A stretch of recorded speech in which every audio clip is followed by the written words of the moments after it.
Could the 2023 season be Kirby Smart's best coaching job? That's the question that I have for you today. It was a question that a friend of mine had asked me earlier this week, and I told him, I said, the first thing that comes to my mind is yes. If Kirby Smart leads the Georgia Bulldogs to another national championship, their third in a row, yes, this would 100% be Kirby Smart's best coaching job for a lot of different reasons, and I'm going to go over that in this video. But I think the first thing that comes to mind is, okay, well, before this season, what would be his best coaching season? I would say 2021 before 2022, just because of the quarterback decision that he had to make between Stetson Bennett and JT Daniels. A lot going on, but at the end of the day, the decision to start, not Carson Beck, we talked about 2 years ago, the decision to start Stetson Bennett finally helped lead them to a national championship. So that decision alone puts that, in my opinion, 2021 over 2022. But you can make the case for last year 100%. I mean, losing all that defensive talent, losing George Pickens, they lost a lot from 21 to 22. That's a big reason why, a lot of people didn't think Georgia could repeat as national champions last year. Of course, they blew out Oregon to start the season, blew out South Carolina. They went undefeated. So if you want to say that 2022 was his best coaching job before this, I'd have to agree too. 2017, year two, taking them to a national championship has to be right up there with one of the best coaching jobs. But he is the best coach in college football right now, and he's proving it. Again, a lot of people thought Georgia would take another step back coming into this season without Todd Monken, without Stetson Bennett, without Jalen Carter, without Keely Ringo. They are replacing a lot, and they don't look like the same caliber of team. They don't look as good. They don't look as dominant, but they're undefeated. They've shown that they could come from behind, fight through adversity, win games in the second half. This is a gritty team. They're a tough team. They're a team that knows how to win. And when you go backwards in the talent department, as I think they did, they're still, without a doubt, one of the most talented teams across the country, but they're not as good or as talented as they were the last 2 years, still undefeated. Now, again, I'm saying they have to win the national championship for this to be the best season, but who's to say they can't, right? Again, they don't look as dominant, but they're probably going to be favored in every game they play the rest of the way.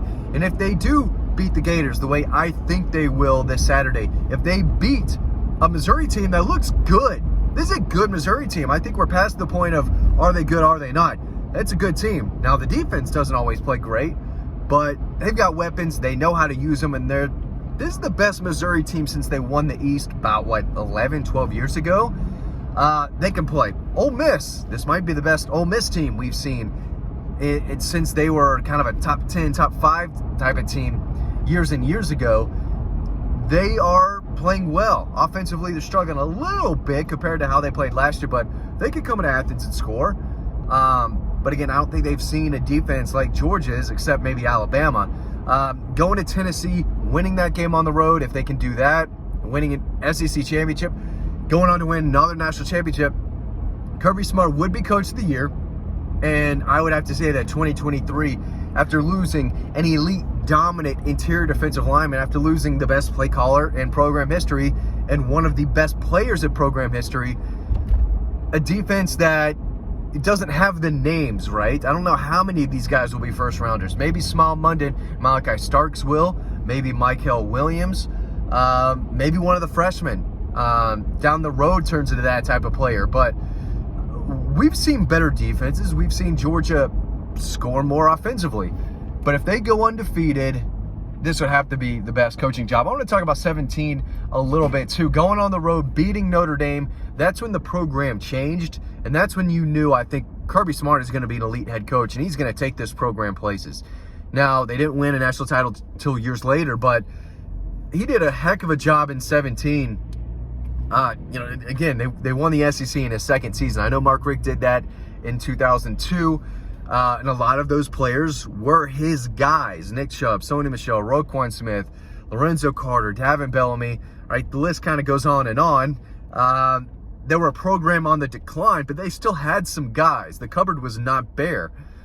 But it was still a really good coaching job, turning around you know what they did in 16? They were bad. They were a bad football team in 16 because they couldn't finish games. If they beat Tennessee, which they should have beat Tennessee, should have beat Vanderbilt, and that season isn't as lost. I think they pushed Florida a pretty good job, or a good ways with Jacob Eason in 2016. Couldn't score, but that game was pretty close. But 18, the decision to not play Justin Fields as much, it was the right decision at the time, and I still stand by that. They could have used him in a better way as far as gadget plays goes, but he was not ready to take over the starting quarterback position at the University of Georgia. So I would put 2019 above 2018, just because I think they could have used Justin in a better way, and I think Kirby has said that in the past too. But especially, losing the SEC championship the way they did, should have had more adjustments for Jalen Hurts coming in, winning that SEC title. But yes, they were still a really good team, and they're going to be a really good team every single year. But as far as his best jobs, you'd have to make the case from last year too. The way he coached the Ohio State game was phenomenal. The timeout before the punt, the way they made the adjustments in the second half and won that game in the fourth quarter. He outcoached Ryan Day in that ball game. So what he did there, I think, has to roll into this, even though it's kind of a season award, right? The question was which, season did Kirby coach the best? But he's still getting better and better as a coach. I firmly believe that. He talks all the time about how he's learning more and more, and he does a good job of adapting to the surroundings of college football, NIL, the transfer portal. Everything is changing in college football right now so quick. You've got conference realignment that he's going to have to deal with, the 12-team playoff. But, they're winning in an age where I do think, NIL plays a part and transfer portal plays a part. And as good as he recruits, his ability to go out and get a Lawrence Cager, who was very good in 2019, and go get, several high-level transfers, including this year, Dom Lovett, Robert Thomas. They've used the portal very well. It's not super often. They don't use it as crazy as other teams have, but when they go in there, they're getting a guy that they think can make an impact, and in a lot of situations it has. So every year you look and you say that, man, he really has done a great job as far as building a program, but coaching within the game, making adjustments, X's and O's, clock management. He does everything right. We talk about, does this player check every single box of the position group of what they're good at? Kirby does that as a head coach. He's a motivator. He's a leader. He's a recruiter. He's a program builder. Again, he can manage a game. He can make adjustments. Kirby Smart can do anything you ask out of a head coach and what that role and those responsibilities are. He does it as well as anyone. And this year, if they run the table and win their third consecutive national championship, I think you would have to say that by far, this has been Kirby's best season coaching. And we'll see. It's especially the case if the defense continues to improve. That's his baby, right? That's his side of the ball. But getting Mike Bobo in there, bringing back his buddy, if they can continue to score and maybe they win a shootout or two, that's going to go a long way. But he's so good at everything he's doing. He's coaching extremely well. And you can see that this team is well coached too.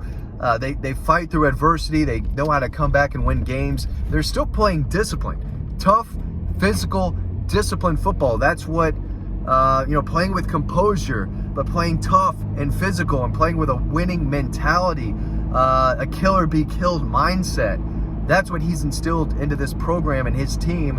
And it's showing on the field, and it's showing every single year. We said years ago, hey, Kirby's building this team. They're going to get there, and once they're there, they're not going to leave for a while. Georgia's going to be good for a long, long time, and it wouldn't surprise me if down the road we're talking about, maybe this season is Kirby's best. Maybe this. He's going to be in the 12-team playoff every single year.